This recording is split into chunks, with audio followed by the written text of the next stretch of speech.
घरच्या घरी 2 आंब्यामध्ये जर 3 लिटर फ्रुटी बनत असेल, तर पूर्ण उन्हाळा तुम्ही फ्रुटीच बनवाल. पण त्याआधी चॅनेलवर जर नवीन असाल, तर चॅनेलला नक्की सबस्क्राईब करा.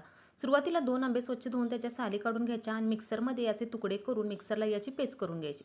त्यानंतर आता यामध्ये चवीनुसार साखर घालायची आणि पुन्हा याची पेस्ट करून घ्यायची आणि ही पेस्ट एका कढईमध्ये घालून घ्यायची आणि ही कढई गॅसवर गरम करायला ठेवून मीडियम गॅसवर 4 ते 5 मिनिट हा आंब्याचा गर शिजवून घ्यायचा. 4 ते 5 मिनिटानंतर यामध्ये 2 ते 3 चमचे लिंबाचे रस घालायचा आहे आणि हे मिश्रण पूर्णपणे थंड करून घ्यायचं.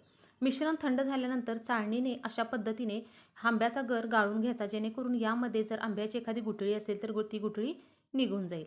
म्हणून अशा पद्धतीने हे गाळून घेतल्यानंतर यामध्ये आता थंड पाणी घालून घ्यायचं. जवळजवळ 2 आंब्यामध्ये 3 लिटर फ्रुटी तयार होते आणि त्यानंतर अशा पद्धतीने आपली ही उन्हाळ्यामध्ये झटपट 2 आंब्यांपासून 3 लिटर फ्रुटी तयार. तर तुम्हाला व्हिडिओ कसा वाटलाय कमेंट करून सांगा. व्हिडिओ आवडला तर चॅनेलला नक्की सबस्क्राईब करा.